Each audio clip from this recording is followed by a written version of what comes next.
Before our very eyes, we are witnessing these signs. We are witnessing bloodshed, many earthquakes, time passing quickly.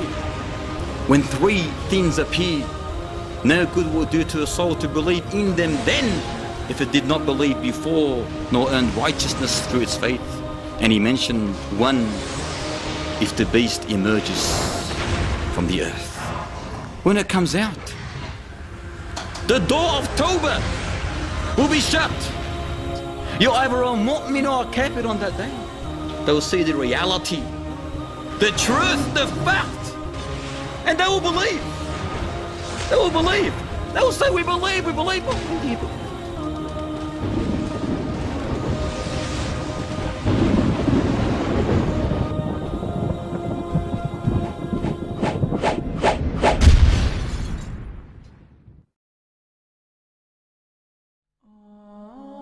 Open your eyes.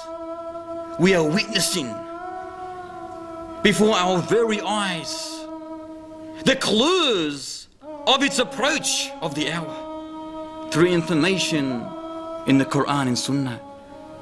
The destitute shepherds, look at them. They're competing in building, constructing lofty high-rises buildings. The disappearance of knowledge. We are witnessing intoxicants, whether it's drunk or induced in great quantities. We are witnessing illicit sexual relations becoming widespread. It's become nothing, it's become norm. We are witnessing filthy riba. We are witnessing musical instruments becoming wide. Many earthquakes, time passing quickly. We are witnessing bloodshed, whereby the killer does not know why he killed, nor the killed know why he was killed. We are witnessing lack of trustworthiness, authority given to those who don't deserve it, the increase of police and their oppressors. We are witnessing the increase of tribulations, afflictions, trials, hatred, enmity between people. We are witnessing nudity, ladies dressed in nothing, literally nothing. We are witnessing the increase in the number of ladies and the decrease in the number of men. We are fortunate to have been blessed with such details of coming events as the last hour draws nearer. No other nation, no other people have been fortunate to have been blessed with such details of future trials and event. However, before our very eyes, we are witnessing these signs.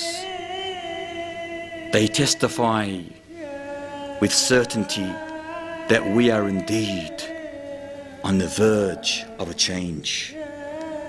Thus, we must take this matter seriously. We must prepare our luggage for our final destination. Allah Ta'ala says in Surah Al-Anbiya, اقترب للناس حسابهم وهم في غفلة معرضون.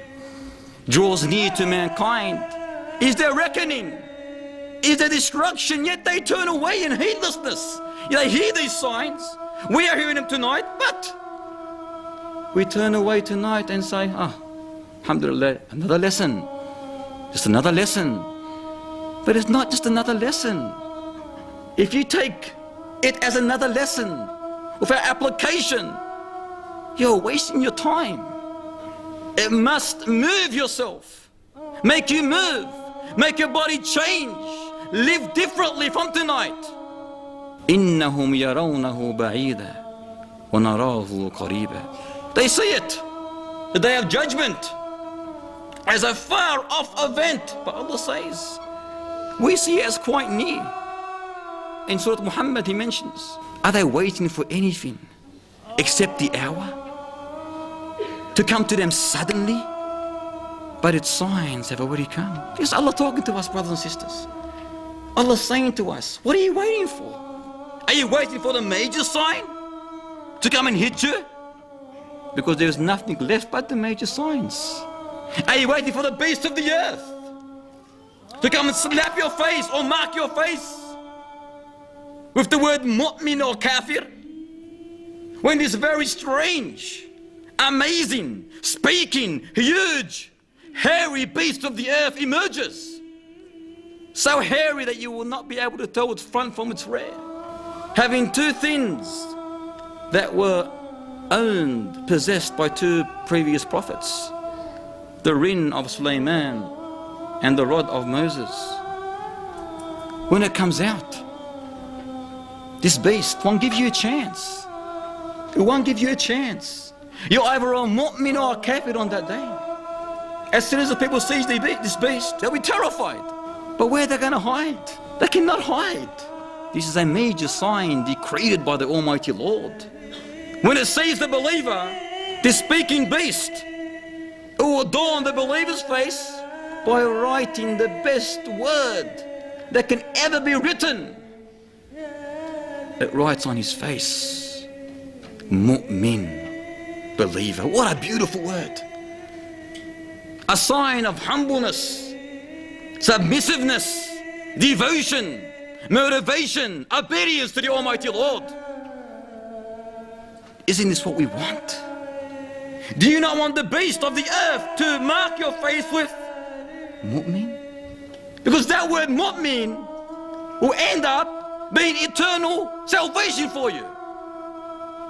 If we only understood what the word believer meant. But are we believers? Question yourself. And when it sees the disbeliever, it will destroy his face or her face. And this is not symbolic or metaphoric, it's reality, it's genuine. It will destroy the disbeliever's face by writing the dirtiest, the worst word that can ever be written. Kafir, a sign of infidelity, disbelief, filth, a sign of dirt. Is that what we want? A'udhu billah. If this beast comes out, the door of repentance is closed. Once it comes out, you cannot say no more, Allah, I believe, please put mu'min here. No, it's too late. Likewise, another sign that if it emerges, no good will do to the soul to believe in it then, is the sun rising from the place of its setting, the west. When they see the sun coming from the west, they will say, we believe. But when do you believe? After you've seen reality? Where were you before? Muhammad asked Abu Dhar, Ya Abu Dhar, do you know where the sun goes when it sets? He said, I do not know, O Prophet of Allah. He said, Sallallahu, it travels until it prostrates itself beneath the throne of the Almighty Lord, seeking permission for it to rise again. This is every single time. When the sun sets, every single time, it seeks permission. Ya Rab, can I rise or not? And Allah will allow it to. But a time will come when Allah will say, go back from where you came. And that will be the day, as the hadith mentions, that no good will do to a soul to believe in it then, if it believed not before, nor earned righteousness through its faith. Where are those who joke, who take it as a mockery, as a laughter, who say it does not mean this, it means another meaning, symbolic, it's something else? Wallahi, you will not be able to benefit after you see it with your own eyes. يوم يأتي بعد آيات ربك لا ينفع نفسا إيمانها لم تكن آمنت من قبل أو كسبت في إيمانها خيرا. The day that some of the signs of your Lord do come, but no good will do to a soul to believe in it then if it believed not before, nor earned righteousness through its faith. Look at this, how this verse explains the reality of a Muslim. If it believed not before, the second phrase of the verse says, nor earned righteousness through its faith. Are they waiting for the signs to come to them suddenly, but its signs has already come. Are they waiting for Gog and Magog? Ya'juj or Ma'juj? Two hidden tribes of people from the offspring of Adam. How did they look? Allahu A'lam.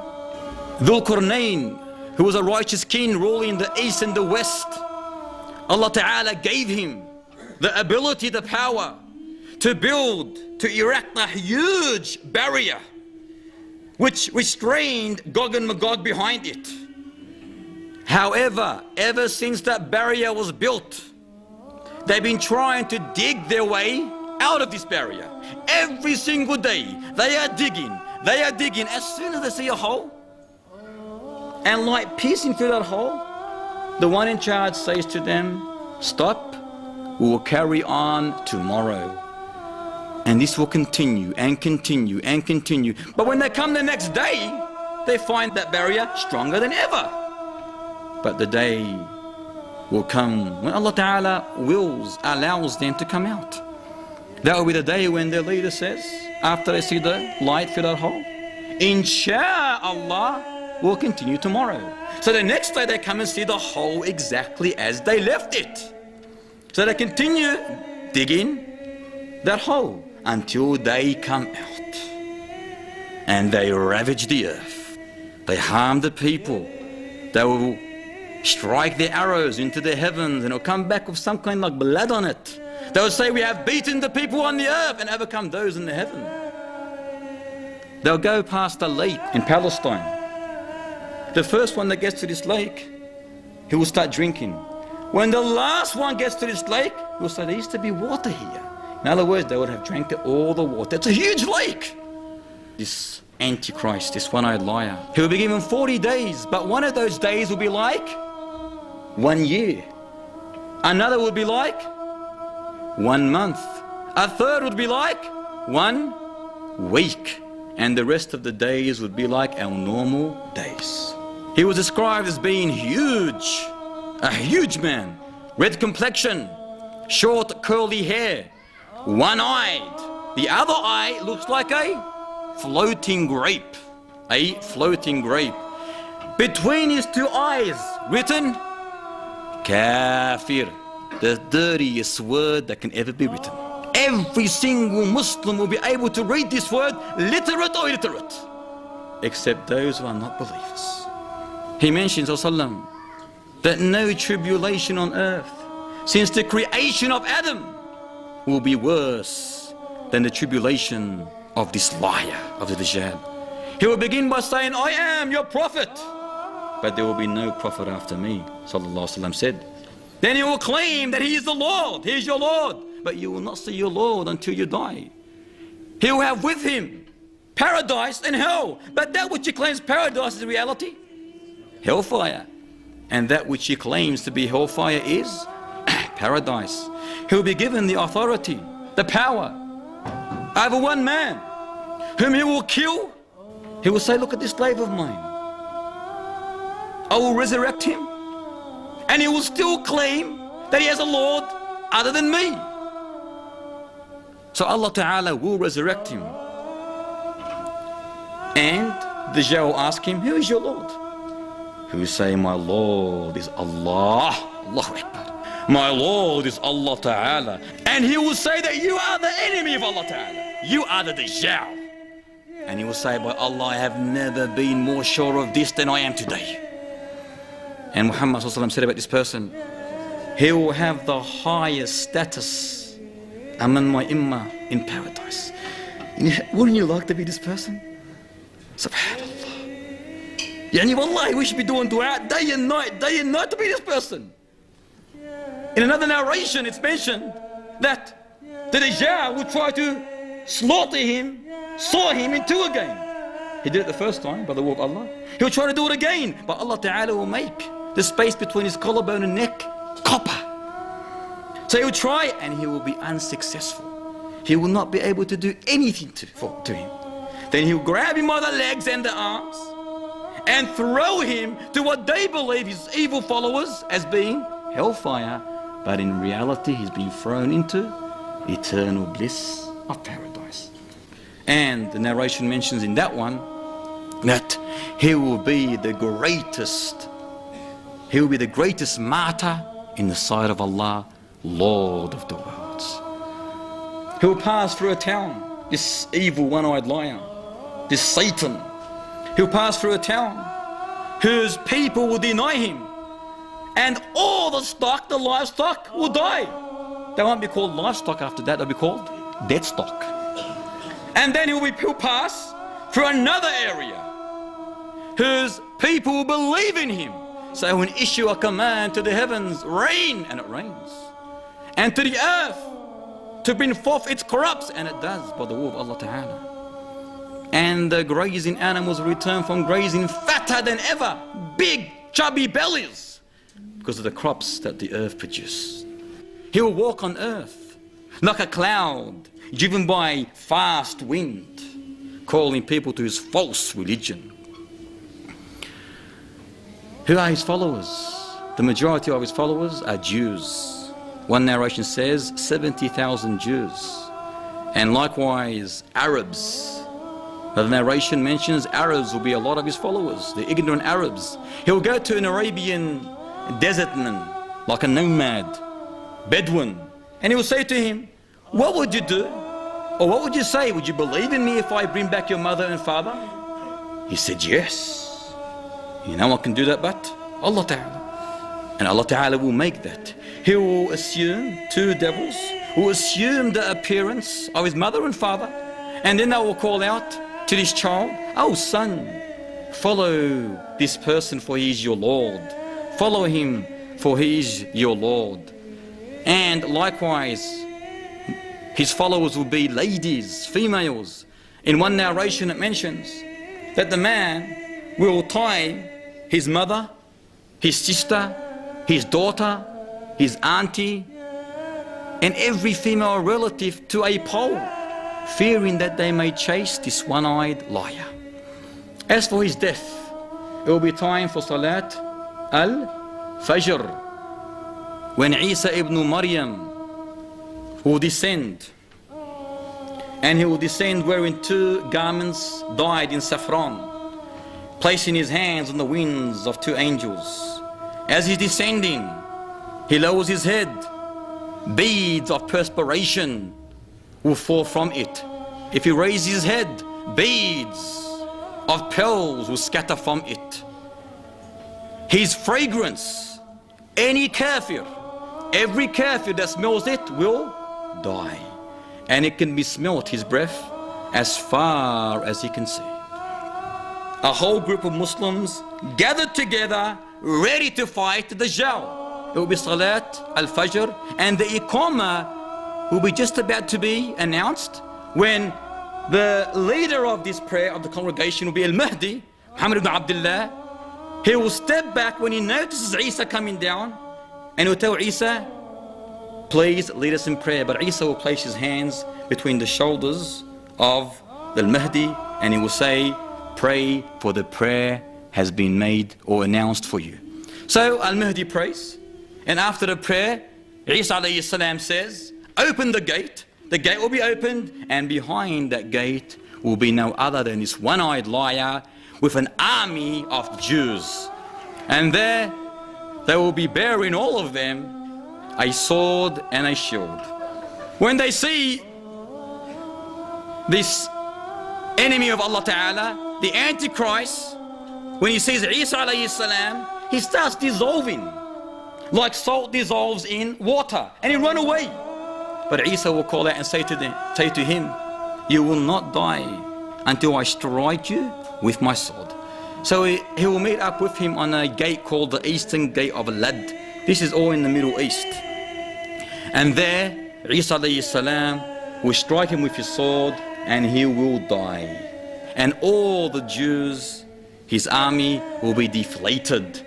There will be nowhere to hide, not a wall, not a tree, not a stone, not a creature, except this inanimate or animate creature will say, O Muslim, behind me is the Jew, come and kill him. Thus, Isa and the companions will win over these evil people, and they'll at the same time do dua, pray for Allah Ta'ala to destroy Gog and Magog, because Gog and Magog will be in that time. Yajuj and Majuj, they'll still be there, and they'll be causing mischief on earth.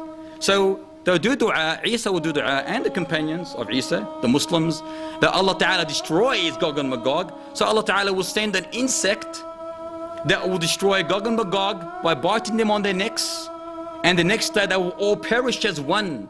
And then they'll do another dua to Allah Ta'ala, that He sends birds like the camel's necks, long birds, which will carry Gog and Magog and take them wherever Allah Ta'ala wills, and that will be the end of them.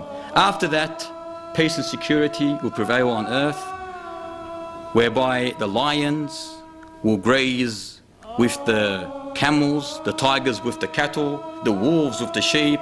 The kids will be able to play with snakes without coming to harm. Wealth will be in abundance, no one will care about it.